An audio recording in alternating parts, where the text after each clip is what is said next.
All right, well, welcome everyone. I'm Christine Keisinger, and on behalf of Studio B and our entire team, I want to welcome you to week 2 of our series on steadiness. If you're joining us for the first time, if you're coming back, if you're listening to this as a recording or viewing this at another time, I would be remiss if I didn't mention to you that you have access to our entire series on resiliency, which we just completed. It's right there in the portal for you. It's filled with all kinds of great content and practices, and I really, really encourage you. And even if you've gone through resiliency and you want to go back and look at some of that content, it is all there. So, steadiness. We began looking at steadiness last week, and I'm going to come back to this image because it's really important for a couple of different reasons, but just in terms of a review. So last week, we looked at stress and how stress or the stress response gets triggered in the brain. We then looked at all of the different ways that stress can manifest itself very, very uniquely in each of us. We looked at manifestations of stress in the physical body. We looked at how it impacts our cognitive functioning. We looked at emotional expressions of stress. We looked at the ways in which stress can be expressed in our relationships, and we actually looked deeply at that in our resiliency series. And I also talked about the way that stress can manifest itself professionally and also in terms of our own life meaning and purpose. So my goal last week was that you would be able to come away from those sessions with a very, very clear list of those things that constitute what I call your stress signature. And what this means is that the way that stress manifests and expresses in you is as unique to you as your own signature. Why is that important? It's important because when we can be mindful and self-aware about the expression or the presence of stress, then we are better able to make important decisions where we actively choose, how am I going to meet this? For example, if I know that my biggest indicator that stress is present physically is gastrointestinal issues. So gastrointestinally, things are just rumbling and I'm kind of a mess. That's a red flag for me. Stress is present. When I start to feel brain fog, that is a cognitive indicator to me that stress is present. When I'm withdrawing from my relationships and I find that I just want to be alone, that's an indicator that stress is present. So when we can get very, very clear about our own unique stress signature, we have the awareness necessary to take us out of reactivity and into responsiveness. So that was really the crux of last week. I also want to mention that on Wednesday, I began to lay the groundwork for the exploration of exceptional self-care. And that's really the topic for today and this Wednesday. Now, please make a mental note here. We're not talking about ordinary self-care. We're talking about extraordinary or exceptional levels of self-care. And if you're here, you might be thinking, all right, self-care is one thing, but exceptional self-care in a global pandemic, I don't think so.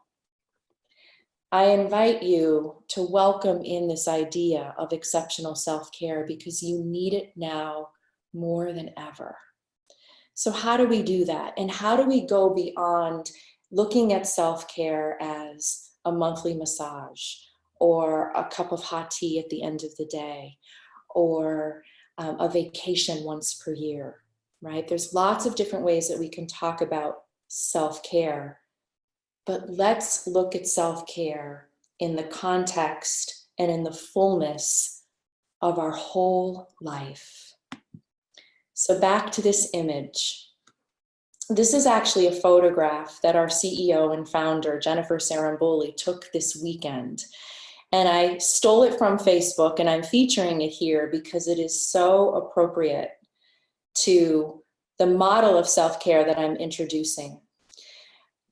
This is the Karen. I talked extensively about this last week, but I just want to give you a reminder so that when you're navigating beyond this 4-week course in steadiness, you can always remember the image of the Karen. Remember, each of the individual stones that comprise the Karen are essential to its being what it is. We often find Karens near water. Sometimes we find them in places that are quite dry, like the desert. And I mentioned to you that I was surprised at how many Karens I saw while hiking in Sedona as trail markers. So the Karen is a symbol of strength and balance. Karens can often withstand all kinds of really harsh weather conditions, rushing water, really, really battering degrees of heat, right? They can stand tall and firm because of the way that they're built. Each stone contributes to the balance and the strength of the Karen. Now, I'm not sure if Jen built this or if she stumbled upon it. It doesn't matter. What matters is whoever constructed this constructed it intentionally. If you've ever built one of these, you don't just haphazardly grab rocks and stones to build it. You really take your time. In fact, it is a mindful experience to build a Karen.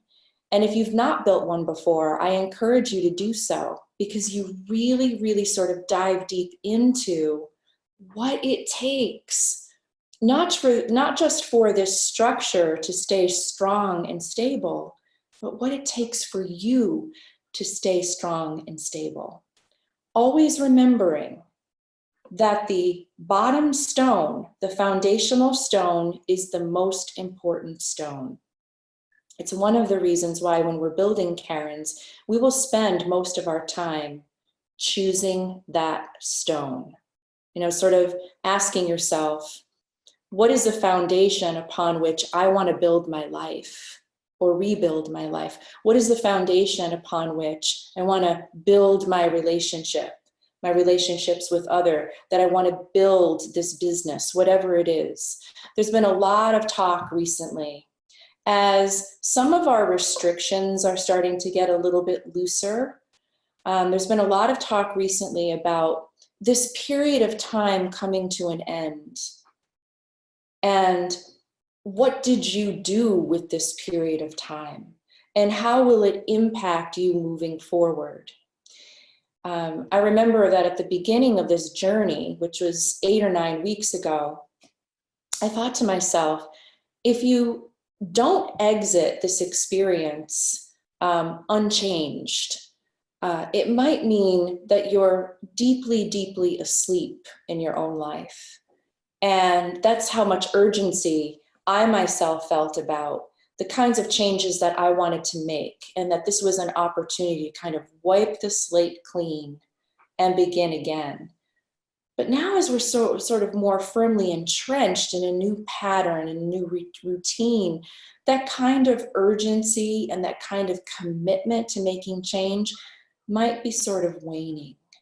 So this is a perfect time to introduce the notion of the Karen, because you'll have an opportunity to look at the various stones that comprise your life and ask, what changes do I want to make? Or maybe a better question is, when we get to looking at what each of the stones represent, when and how am I at my best? What needs to be happening in my life, for example, physically, in order to me to function at my best? So there are a couple of different ways that we can approach this question. So here's a photo or an image of the Karen. Again, if you Google Whole Health Karen, Lissa Rankin 2012, you can have your own copy of these. If I were teaching live, I usually will give this out, and then you can kind of jot notes in each of the stone. But you remember the story that I told you on Wednesday. Lissa Rankin is a medical doctor who years and years and years of seeing patients was really beginning to see that she was remiss in not sort of contextualizing their challenges, their illnesses, their conditions within the realm of their whole lives. In other words, it was not enough to just manage symptoms. Real healing occurs when I can get to root cause. And sometimes root cause is rooted in one of these or several of these stones being unstable. So her model of whole health really asks us to ask important questions about what contributes to our overall sense of health and vibrancy, and makes us or invites us to stretch far beyond this notion that health is just something that we experience in the physical body. So there's a lot of different ways in which her model is different. And at the time that she was thinking about these things, I mean, certainly there was integrative medicine and these ideas were not new, but she really brought this model into the public consciousness and into our vocabulary in a way that many of us started thinking about physical health as being placed somewhere different in terms of what health meant. In many models about health, physical health is the foundation. I mentioned my grandmother always said, you don't have your health, meaning your physical health, you don't have anything. And that made a lot of sense to me for a long time. And in some ways, I can definitely see where she was coming from. But Lissa Rankin says, no, let us think about that a little bit differently. Your overall well-being rests in the foundation of your own intuition, your own inner wisdom, what she calls your own inner pilot light. It's not a term I'm fond of, but whatever it is that you want to call it, that having access to your gut instinct, your intuition, your inner GPS, that guidance, whatever it is where we begin when we want to talk about whole, abundant, vital health, and when we want to talk about what it means to be really, really steady, and what it means to feel like life feels very, very fulfilling, despite all of the different challenges that we might face. Last week, I mentioned that I wanted to talk a little bit with you today about this idea of intuition. When many people hear the word intuition, they'll turn their head away from it, right? As if it's something that only certain people have or psychics have, you know. And Lissa Rankin and so many others tell us, no, we all have access to intuition. And we want to think about intuition as our capacity to see and to sense beyond what our physical eyes are seeing, our ears are hearing. That our focus is not so narrow that we're missing out on all of the different signs and information that's coming at us all the time. There's so much information right now coming in for me, but I'm only focused on a very, very small bit of it. For example, if I were to sort of expand my awareness out, I can hear that the 3 little girls next door are playing ball. I can hear their voices. I can hear the ball bouncing. But that's only because I just expanded my awareness out. I'm going to bring my awareness back in now. That's still there. That's going on, as are a host of other things, but I'm just not focused on those things. So individuals who are highly intuitive or might deem themselves psychic are not really any different than any of us. They are just more aware of what's happening around them and all the different kinds of information that's flooding in. So what is the connection between intuition and the human brain? Where does intuition live? Here's what we know. Intuition primarily operates out of the right side of the brain. It's impacted by the hippocampus and our gut. Individuals who are more intuitive or more naturally intuitive actually have larger corpus callosums. In other words, that band of tissue or that band of material that connects the left side to the right side. They're better able to navigate or to jump back and forth between right brain and left brain. They're more agile and flexible because that corpus callosum is stronger and it's thicker, wider. So what happens is our intuition becomes stronger when we can integrate the emotional right side of the brain with the gut, and I'll talk about that in a minute, with the gut and with our frontal cortex, that part of the brain, our inner CEO, that is capable of making good decisions, having higher order thinking.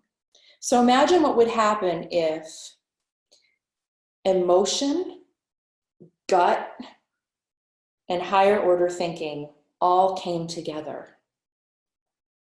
That is a skillful use of your own intuition. But we have to have that on our radar. So I just put it on your radar. So you're not going to forget that. You're going to keep that in mind.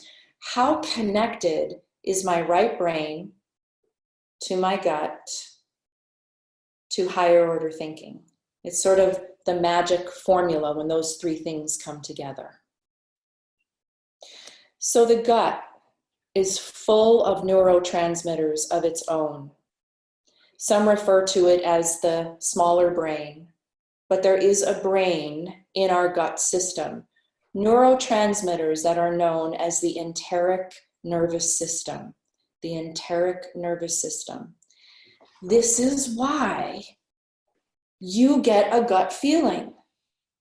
This is why you get butterflies when you're excited. This is why you're walking down an alley and someone is coming up behind you and you're getting that deep feeling like I might be in danger here.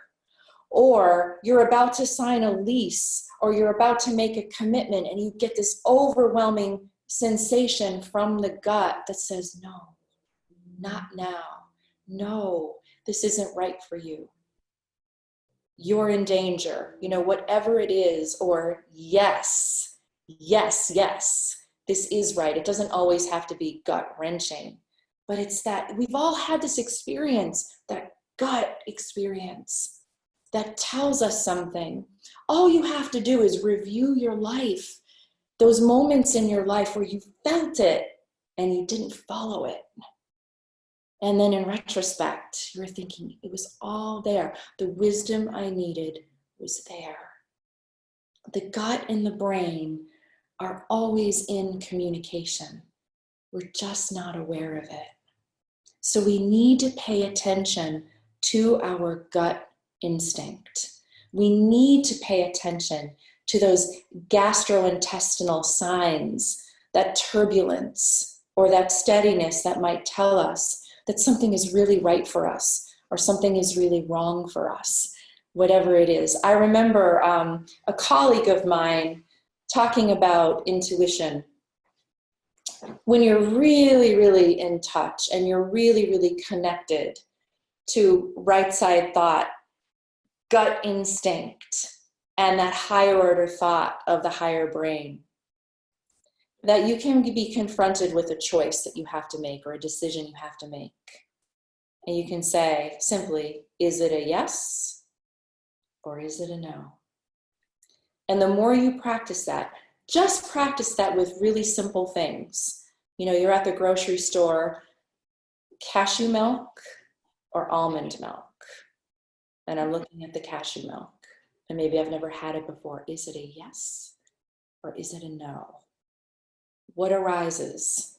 Make that choice and just start small and see what happens. Start to exercise your capacity for intuition so that that foundational stone helps you to build or rebuild or recreate or reimagine the wholeness of your own health and well-being.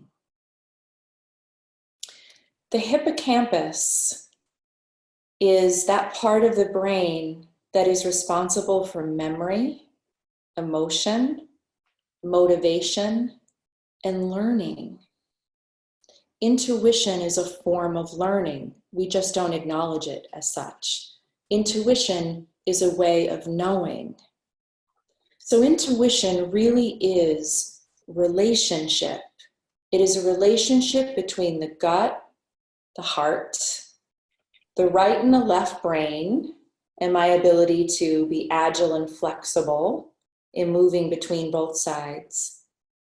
And that hippocampus, which is responsible for my capacity for memory and emotion and motivation, learning and knowing. Intuition as relationship between myself and my capacity for vision. Do you have the capacity to take yourself out of laser-focused tunnel vision and open up to broader perspective? So we can think about this and talk about this in a variety of different ways. We can think about it in terms of just what we sense.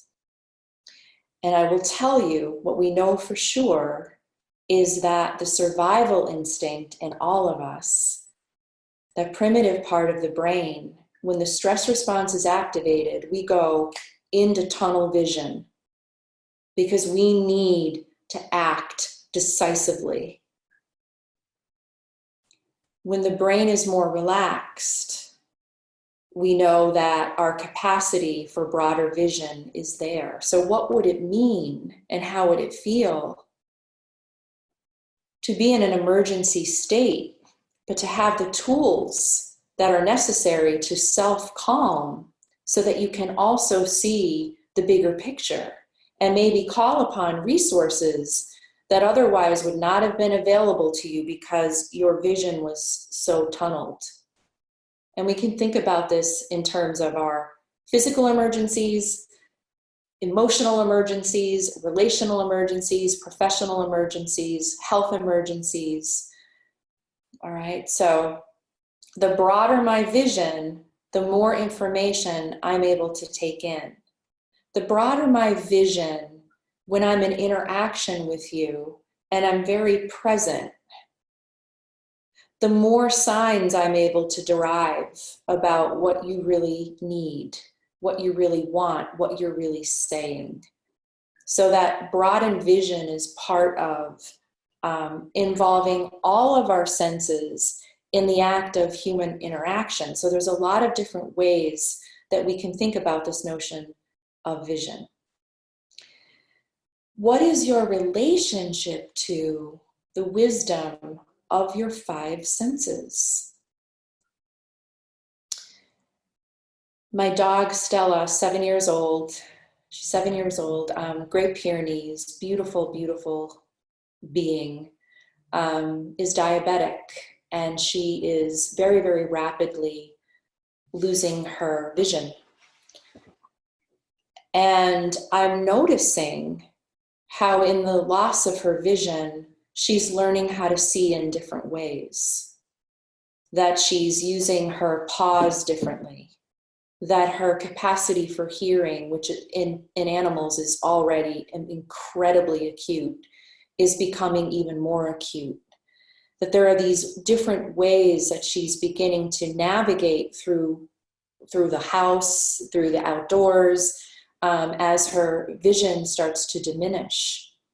What is your relationship to these various senses? We use them, we need them to navigate our daily lives.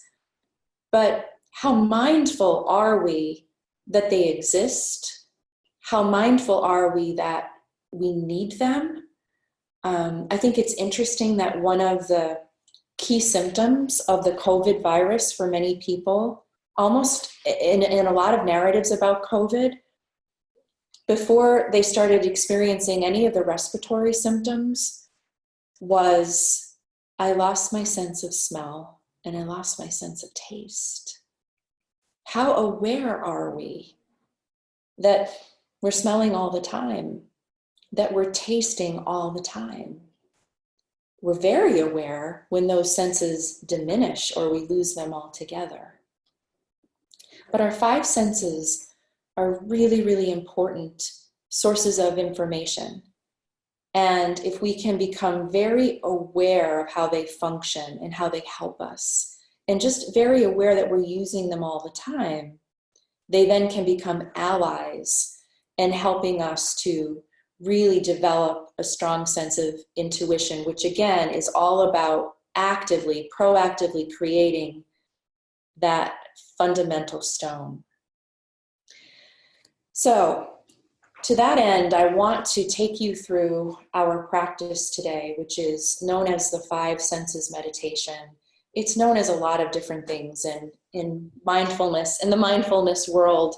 When I first learned about this meditation, that's how it was presented to me. This is the five senses meditation.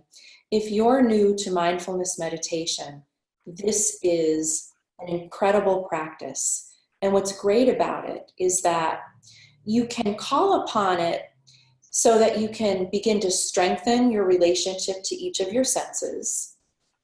You can call upon it as a really powerful anchor. On a lot of different occasions, I've been in situations where in the moment, I used my five senses. I just walked myself through the five senses really quickly as a way to ground myself. I remember doing this once in a airport where everyone was frantic about the fact that the flight was canceled. And I thought, I'm going to do the five senses meditation right now.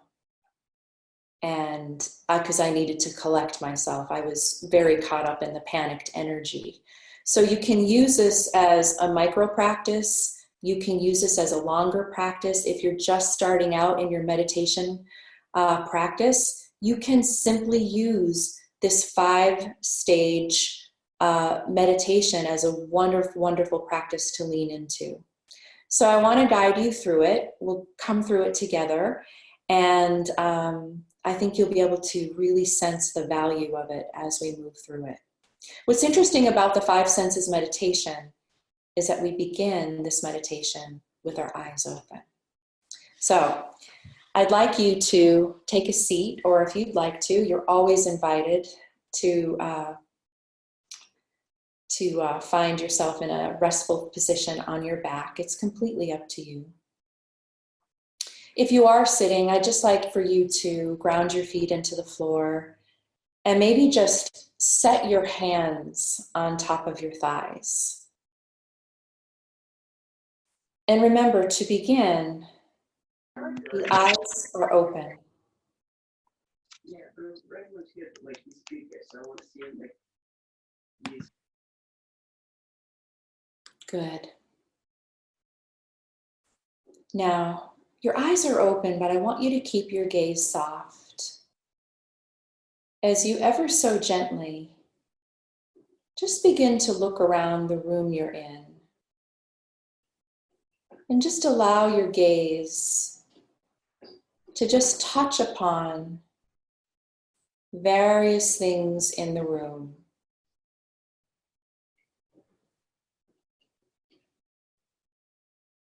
It's almost as if your vision is just sort of landing on things. And you might notice things in the room or things about this room you're in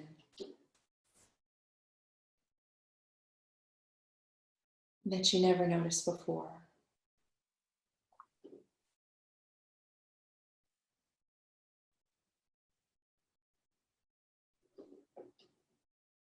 And then bringing your gaze back center, Just allowing your vision to settle in on whatever it is that's directly in front of you.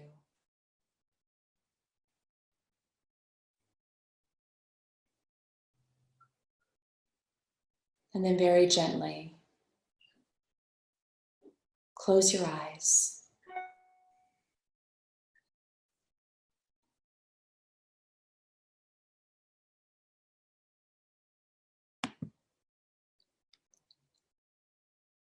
And now I'd like you to guide your awareness to your hearing. Just noticing what sounds are closest to you right now.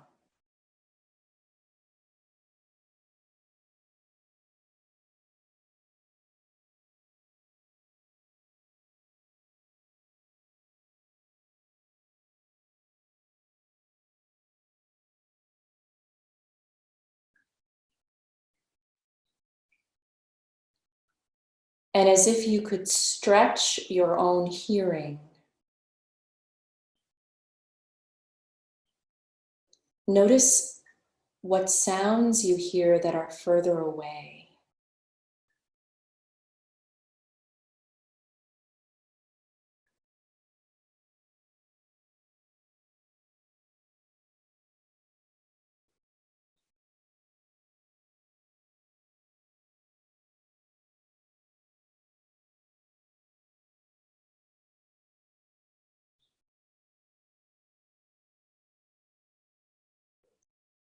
I'd like for you to notice any sound that seems to be coming in through the right ear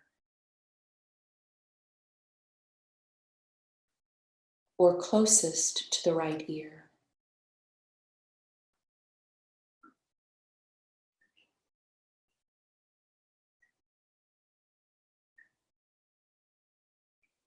And now any sound that is coming in closest to the left ear.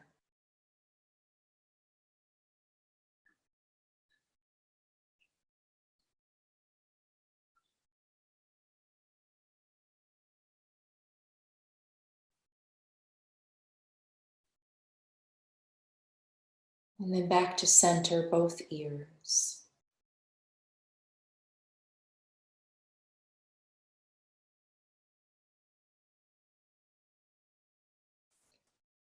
And now taking a deep breath in.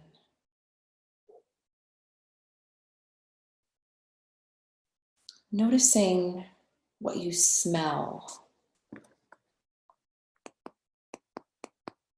Anything that you smell, any aromas.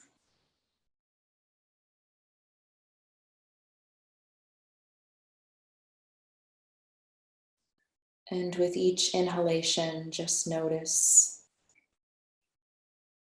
what you smell.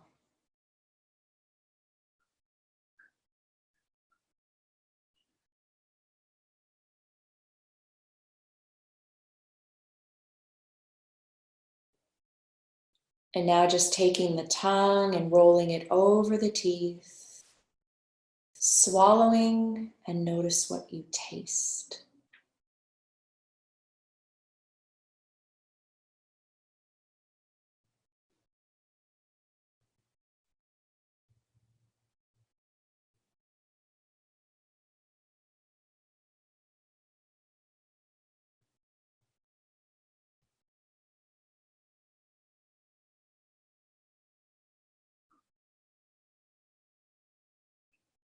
And now notice the sensation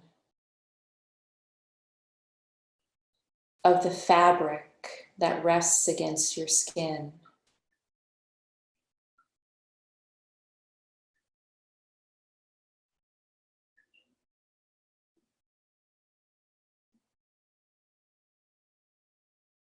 Notice the sensation of the fabric that is closest to your skin.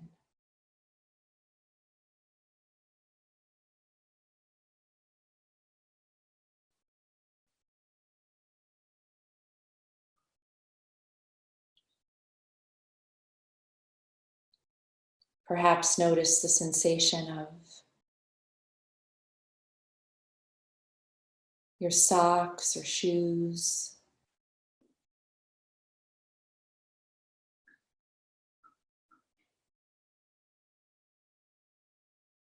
Any jewelry you're wearing.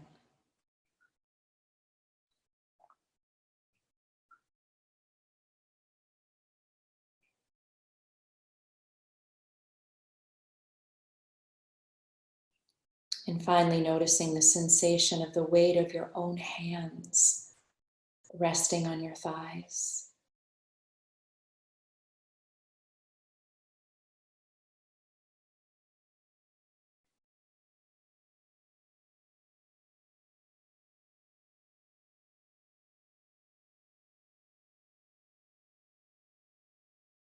Sight, sound, scent, taste, touch.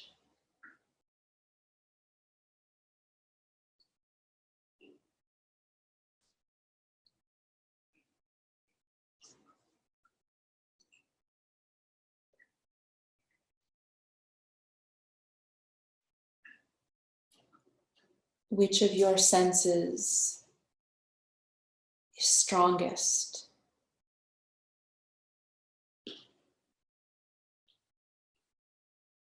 Which feels quieter?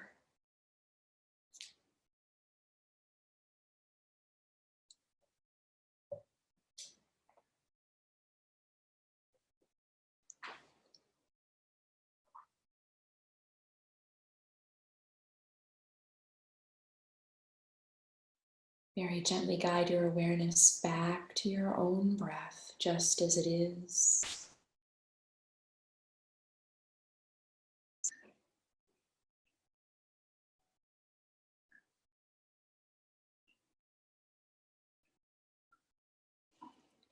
And whenever you're ready,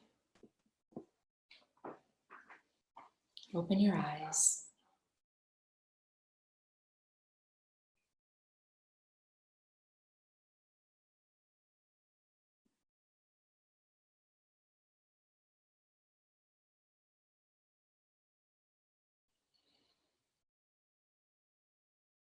So that's a longer version of the 5 senses meditation. You can use this anytime, anywhere. It's very easy to remember because you're just using the 5 senses as your guide. When I told the story about being in the airport and the flight being canceled and everyone freaking out, and my deciding I'm going to lean into the 5 senses meditation, what I meant by that was, or what that looked like, I was sitting very quietly, hands resting on my thighs, and I just started allowing my eyes to sort of just settle upon the various things that were around me. And then I went into what do I hear that seems closest? What do I hear that's further away? In this meditation, we also did what sound seems to be closer to my right ear, closer to my left ear. What do I smell? What do I taste? And the sensation of touch and the way that we use touch during this meditation is to think about it in terms of the sensation of the fabric that's touching our skin. It was a real eye-opener for me when I became very aware in my earlier days when I was practicing 5 senses, that there are days, even now, where I sometimes forget the pendant that I'm wearing because I can't even feel it. Or how strange it is to bring your awareness to the sensation of the socks on your feet, or how it feels for your foot to be in a shoe. Usually we don't even know our foot is in a shoe. We're just not aware unless the shoe hurts or our foot hurts. The sensation of the fabric we're wearing, the sensation of the fabric that's closer to your skin. Like, what is the sensation of my own undergarments? So there's lots and lots of different ways that you can use the 5 senses meditation, but how does this relate to our own intuition? vision? Am I able to see beyond what my physical eyes can see? In other words, am I present enough to be able to see that you're upset? Am I present enough to be able to see into you, to know you enough to know that that smiling face is hiding a world of pain? Am I able to hear beyond what the physical ears are bringing in? Am I able to hear in your tone, to hear in your cadence, to hear in your silence, what it is that you're really saying? In terms of scent, how does scent often trigger memory? And how do those memories then factor into how we are perceiving a situation or another person? We've probably all had the experience of meeting someone for the first time who wore the perfume or the cologne of someone we once loved, or someone we once, or someone who is our enemy. And that, the aroma, the memory of the aroma having an impact on our perception of that person or that situation. Taste. Can we broaden our perspective? We often associate taste with noticing because something is very distasteful in the mouth, or something feels fantastic in the mouth. It tastes so good while we're taking it in, but it lingers. So it may have been several hours since you last had something to eat or drink, and yet taste is still there. And just touch and just being more aware of how things feel against your skin. So these are all ways that we can work with our own senses to begin to heighten our own intuition so that we can build a really stable foundation for whole health and well-being.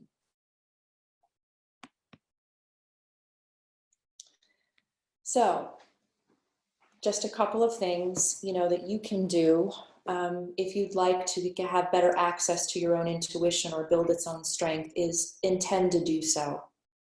Sometimes that's all you need to do. It's sort of like, I really want to start working with my dreams. What's the first step in doing that? Anyone will tell you. Tell yourself before you go to sleep, I really want to start working with my dreams. I really want to develop a relationship with my dreams. Dreams, talk to me. I really want to remember these dreams. The myth or the act of knocking on your bedpost 3 times so that you remember your dreams is just a ritual enactment that is doing the same thing. It's just, I have an intention to build my capacity for intuition. So just say it, make the intention. Attend to the gut. Remember, we want to line the gut up with the heart and with the brain so that we can really hear what our own inner wisdom is trying to tell us. Open up our realm of awareness. Be very mindful that when you're in a stressed state, you likely have tunnel vision. There's a really beautiful meditation practice in a book called The Little Book of Being.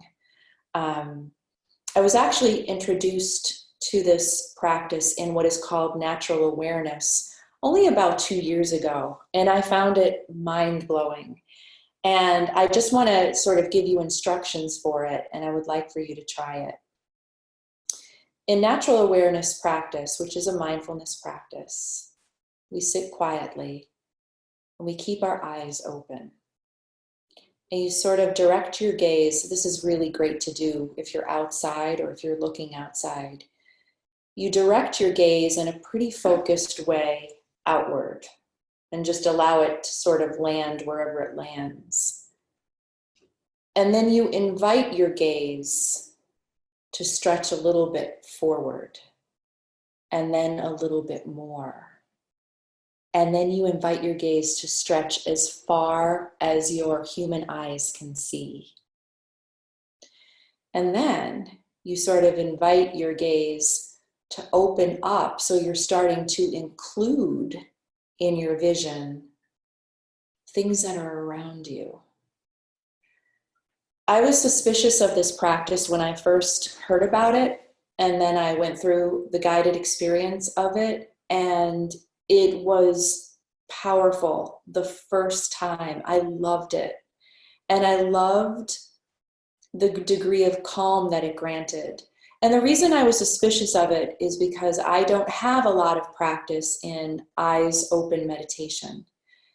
So this was a really, really great way for me to learn to get very comfortable with eyes open meditation and cultivating natural awareness. So I think one of the byproducts of a meditation practice like this is that quite naturally over time, you're going to notice that your vision starts to broaden to include more. And it also works at a much deeper level because you start to realize, I'm never quite seeing the full picture of anything or anybody. And that's a humbling realization. I'm never quite seeing the full picture of anyone or anything. There's always more to the story. There's always more to the story of me, of you, and being present to that fact really prevents us from rushing to judgment, from finding ourselves locked up in very limiting perceptions, beliefs, patterns. So natural awareness meditation, eyes wide open, just continue to invite your vision to include more. Another tip for expanding or enhancing your capacity for intuition is to pose a meaningful question during a quiet moment. So let's say that you've got a really difficult decision to make, or you're just really perplexed or baffled about something, or you're waiting for divine intervention, you just need an answer. What if you were to take the problem or the issue or the question or the dilemma or the decision you need to make into the quiet? I have this decision that I need to make, and in the next 10 minutes, I'm just going to sit quietly and pose the question. Just pose it, and I'm just going to sit. And in that quiet, perhaps something will arise. Something will arise that will be important bits of wisdom. And in some cases can be the actual answer because you allowed yourself to settle enough for whatever it is that you most need to know to arise. Another variation of that that's really helpful. I've done this during periods of my life that were really, really difficult, and I wasn't quite sure what the path forward was going to look like. And that is the mantra, what do I need to know? Show me, show me, show me. But I never recommend uttering that mantra unless you really want to be shown. You have to really want to be shown the way forward. What do I most need to know? Show me. Wow, the mere words, show me, if you really mean them, can open up your access to so much information. Maybe it's not what you wanted to see or wanted to hear or wanted to know, but you're going to be shown. So that's another tip that you can utilize to expand your capacity for intuition and your relationship to your own intuition. So here we are, we're back to our Karen. I'm going to bring today to a close by taking us to the top stone, physical health, and give you some things to think about. And then on Wednesday, we'll move through all of the other stones. I want to remind you again, if you've not looked through the resiliency series, or I'm sorry, if you've not looked into last week's steadiness sessions, I talked a lot about physical health, especially those parts of our physical health that get impacted by stress. So a lot of that information is important to the physical health stone. But as we're working through all of the stones of the Karen, here's the question I want you to hold. You can write this down if you have something to write with. It's actually not a question, it's a statement. I am at my best, blank, when. So in this case, I am at my best physically when. And then as we move through these stones, I want you to come up with your own answers. You know them already. You know when you are at your best. I know I'm at my best when I have adequate sleep. I know I'm at my best when I'm hydrated. I know I'm at my best when I do some sort of movement every day, just as an example. When I was doing my integrative health practitioner training, there were 6 pillars of that training that were really critical. The whole program was built on these 6 pillars. I'm going to share them with you because they're good touchstones for you to consider when you think about physical health. Hydration was number 1. And that was really surprising to me.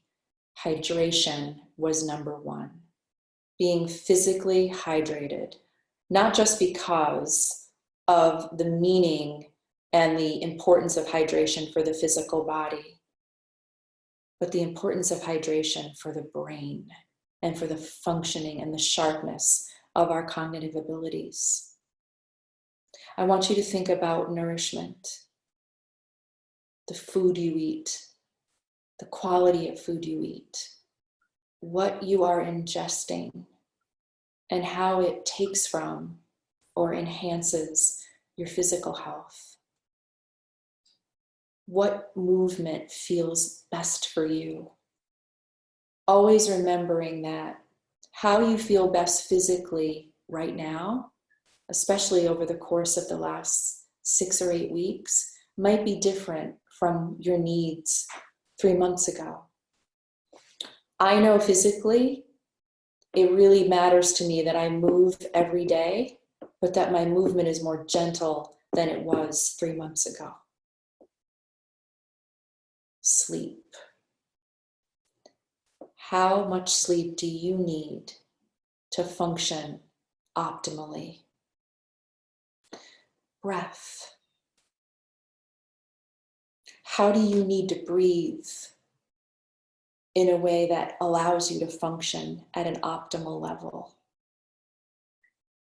And detoxification. And we talked about detoxification in terms of how we release, how we sweat the nature and the quality of our urinary function, our bowel functions. So think about those 6 pillars: hydration, food, movement, sleep, breath, and detoxification. Now, none of these may have made your list, and it really doesn't matter, but I just offer them as things to think about as you're completing the statement. I am at my best physically when. I would like for you to work on this list between now and Wednesday. And as you're working on the list, maybe circle just 2 things on that list that over the course of the next week, the next 7 days, you're going to make a priority. Because you know that it's strengthening and stabilizing the important stone called physical health, which is critical and as critical as all these stones are to your well-being. So hydration, nourishment, movement, sleep, breath, and detoxification. Enhancing your capacity for intuition, use the 5 senses meditation as your tool. And remember that all-important message about vision. When you're in stress response, it's tunnel vision. Let's try to open that up, to see beyond what the human eyes can see, to hear beyond what the human ears can hear.